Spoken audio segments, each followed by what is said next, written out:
Good evening. You join us live from the Suwon World Cup Stadium, where the ACL, the Asian Champions League match between Suwon Samsung Bluewings and Shanghai Shenhua has finished 1 apiece. It was an interesting game. Goals from Lee Ki-jae and Marino for Shanghai. Bit of controversy as well. Joining me tonight to go through all of it is Paul Leet. And so let's get straight to it. It was not the most entertaining of games, Paul. No, it was frustrating even for a neutral, I think. You only have to look at the possession stats to realise that Suwon were largely in control of the game for the entire 90 minutes. They had 68% possession compared to 31 for Shanghai. They just couldn't find a way to utilise Dayan. They just couldn't find a way to get the ball into him properly. They had 16 shots, 8 of which were on target compared to Shanghai's 5, only 2 on target. And again, the total passes as well, nearly 600 total passes for Suwon, 275 for Shanghai. So over double nearly in every statistic. In every statistic, over double. Suwon dominated the game, but in terms of possession, and they were always on the front foot. Shanghai barely threatened. Yes. Their goalkeeper had a very good game. Yeah, he made some good saves from Ishrai in goal. Yeah, he had some very good saves. So credit where credit is due. But Suwon just couldn't get the ball into the right areas and find the right people who can put the ball in the back of the net. I'd agree fully. And the thing is, you can look at the stats, you can look at how much they dominated, but when you think back how many actual real chances there were, you start to scratch your head a little bit. Now, I remember the free kick from Dayan in the first half towards the end, which was on the edge of the area. It was a good shot, it was a good save. A good save, yeah. Obviously, the goal came from the outside of the area, punched out by Lee Shuai in goal for Shanghai Shenhua, and Iki-jae absolutely smacked it. It's a beautiful low-driven volley. It's one of those ones you just like to watch again on replay. But that was it. You keep thinking about it, and you keep thinking, but that was outside the area. Oh, but that one was also outside the area. But that one was outside the area, and that's how it felt with this Suwon team. They just don't know how to get into that penalty box, how to get those nicer shots away, those cleaner shots away, like their other K-League rivals are doing elsewhere in this competition and elsewhere across the K-League. And you've got to think that this is a reflection of the manager and his tactics in some ways. I agree. People have spoke about how much of a man manager So Jung-won is, but tactically, I don't think he is as astute as he could be. He's a legend here at Suwon as a player. Yes. And I think that reputation as a player is saving his job. He won the FA Cup here, obviously. That saved his job as well in 2016. It was a horrendous year, which would have got any other manager sacked. Absolutely, yeah. If Suwon hadn't have won the FA Cup that year and then got into the ACL as a result, then would he have kicked his job? I don't know. But because he's a Suwon legend, that's why he's still here. Yeah. He just, the way his team sets up, with that back three, I don't think it's the right system for the players that they've got. Yeah. Dayan has spoken to us on a number of occasions that he likes to have a number 2 striker behind him, a shadow striker, and number 10. Suwon haven't played like that. But they've got the personnel to do that kind of formation. It's not a Suwon team that's lacking in personnel.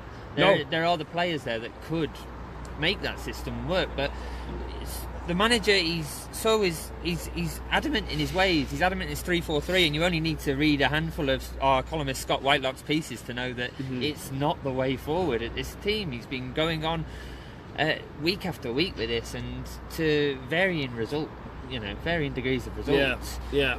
And it's the 1-1. It wasn't a just result. Suwon should have won this match, especially with Shanghai's weakened squad.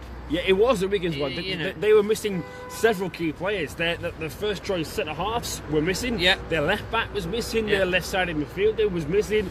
But again, these areas weren't exploited by Suwon. And that, certain responsibility has to go with the players on the pitch. But tactically, was this gone through with So Jung-won? Obviously, we don't know this. But surely, if you know this information, if we know it, And surely they know it, you know? Surely you've got scouts. But the thing is, yeah, that's it. You know, and I don't want to make a John Book comparison, but considering John Book and Suwon are rivals in the league, we have to make this comparison. Yesterday, John Book played Tianjin, and they noticed a weakness there in the air in defence. And although we laugh about John Book pumping long balls in, they actually don't do it that much in the last couple of seasons. But when they have to, they did it, and look at the result. Kim's not scored 2 headers. Yeah, you're saying that Suwon can't look at their scout reports, can't see who's injured, and say, let's exploit that left side, let's exploit the centre. Instead, it's just poor, really, from Suwon. I'm quite frankly, I'm disappointed. And absolutely, and they didn't. They had obviously, as we talked about, the left side for Shanghai Shenhua was a weak point because of their injuries.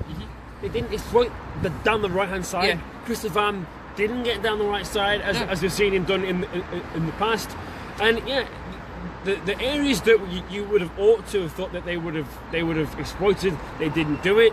They had a lot of possession, but in the end it was all futile. It was all wasteful punts. Yeah. Dayan was star of the service. He looked really frustrated, and it was a frustrating night even for a neutral. Yeah, it was indeed. It was. We've already got. Well, we're about to get to this. So perfect time. Jung Kim here coming in, questioning the. Was it a penalty? Wasn't it a penalty? No. I've seen the replay. Obviously, from where I was sat at the opposite end of the ground. Yeah. But I have seen the replay. Christopher Van chests it. The Shanghai Shenhua player is already going down, and then it's given a penalty. There are question marks whether it is in the box. It's probably borderline, but it's not a foul. Yeah, I thought. Well, you see, no. My initial reaction was the same as yours, and I still think I'm going to go with that it's not a penalty. And this is probably the problem with VAR and everybody, you know, Scott Whitelock might be laughing at me right now, but watching it again and again on those repeating GIFs and things going around, you think, is it? Isn't it? Is it? Isn't it? But I don't think the thing that I've seen cited is the knee to knee. Like, he goes in, he touches it with the knee, but I think he gets the ball first. Christopher has the ball, he chests the ball first. Yes. And then there's knee contact. Yeah. Slight knee contact. And it's not as if Christopher is... It's not as if the ball is not already going to him anyway. Yeah. The ball is already his. The ball's already heading to his chest. Yes. And then the Shanghai player runs into him. Okay. To me, in my opinion, it's a soft penalty. If that happens anywhere in the pitch, it's not a foul. Yeah. Because of where it was in and around the 18-yard box, then the referee thought it was a penalty. In my opinion, it wasn't a penalty, and at 1-0, if Suwon had have won 1-0, they would have probably deserved it, but they didn't make the most of the possession that they had. Yeah, I'd agree with that. So, I mean, penalty or not, Suwon should have had more than the one goal. But yeah. So, well, I've got Ryan Walters coming in here. I'd agree it was a pretty weak penalty, but Suwon could have and should have scored another goal to win this. Exactly our point. That's exactly the point that we're making. They didn't make the most of the possession, their total passes.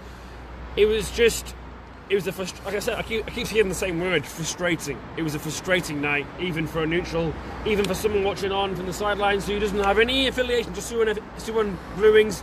It was just... It was actually quite similar to FC Seoul last year. Yes. In the sense that they couldn't get the ball into Dayan in the areas where he's dangerous. They couldn't get... He's quite good in the air. Did he win a header in the box? No. Because there wasn't enough service in that respect. Did he head the ball into feet? Sometimes, but too deep. He had to come deep sometimes to try and get the ball. Which he can do that. Yeah. He can play people in, but he can't do it all. That's no, of course not. And if he has somebody that plays off him, like Wagrininho, if for example he was to play off Dayan, then there is this movement between the two players. But Dayan's doing the work of two people, like he was at FC Seoul. Yeah. Now I know that he said that there's been.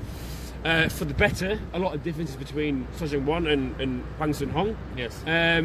But tactically, I'm not convinced. Well, yeah. Well, a frustrating evening for Suwon Bluewings.